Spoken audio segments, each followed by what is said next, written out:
समय की बात है। एक परिवार में 3 लोग रहते थे। रिंकी, उसकी माँ रामवती और एक बड़ा भाई लक्की।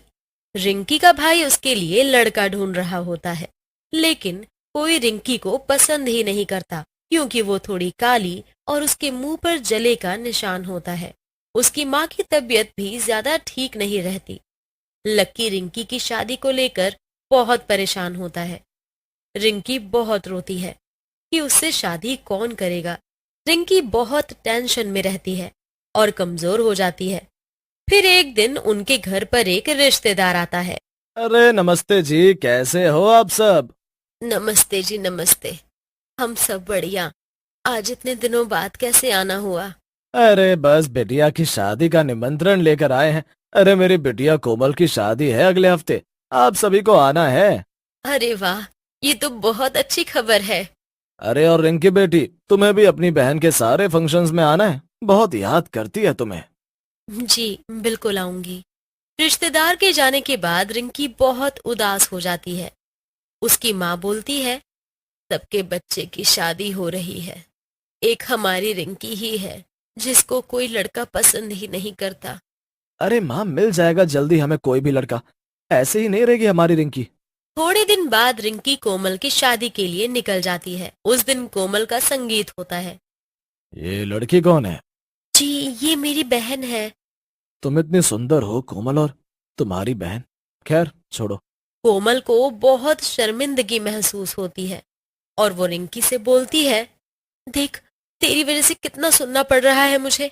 मैं नहीं चाहती कि अब और कोई मुझे कुछ बात सुनाए। बस कल शादी होते ही तू यहाँ से चली जाइयो। कोमल, मुझे माफ कर दो। ठीक है, कल ही मैं यहाँ से बिना किसी को कुछ बताए चली जाऊंगी। रिंकी को बहुत दुख होता है। रिंकी लकी को फोन करके बहुत रोती है और सब कुछ बताती है कि उसका यहाँ कितना मजाक बना रहे हैं लोग। हेलो भाई, मुझे यहाँ से ले जा भाई। कोई पसंद नहीं करता मुझे, सब मजाक बना रहे हैं मेरा। तू रो मत रिंकी, कल ही मैं आकर तुझे ले जाऊंगा। अगले दिन कोमल की शादी होती है। कोमल की सारी दोस्त बहुत अच्छे से तैयार हुई होती हैं और कोमल बहुत सुंदर लग रही होती है। तभी रिंकी तैयार होकर आती है, लेकिन बिल्कुल भी अच्छी नहीं लग रही होती। कोमल की दोस्त उसका मजाक उड़ाने लगती हैं। कोमल, तुझे शादी मुबारक हो मेरी बहन। तू बहुत सुंदर दिख रही है। कोमल उसकी बातों को नजरअंदाज कर देती है। ये तो तैयार होकर भी अच्छी नहीं दिख रही। सब लोग रिंकी पर बहुत हंसते हैं और कोमल भी उस पर बहुत हंसती है। सब उसका मजाक उड़ाते हैं। रिंकी रोती रोती ऊपर कमरे में चली जाती है।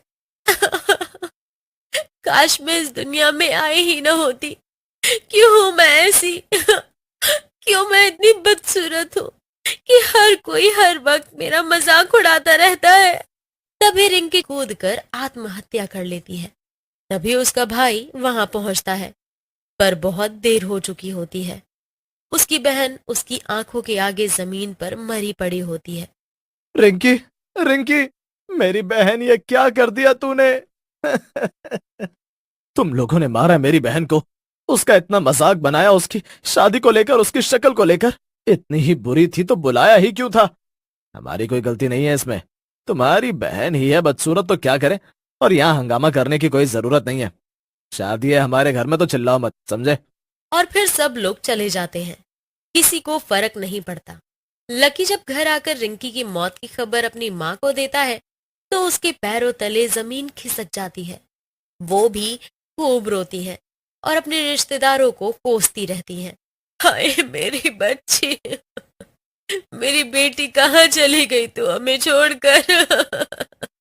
लेकिन रिंकी की आत्मा को शांति नहीं मिलती और वो चुड़ैल बन जाती है।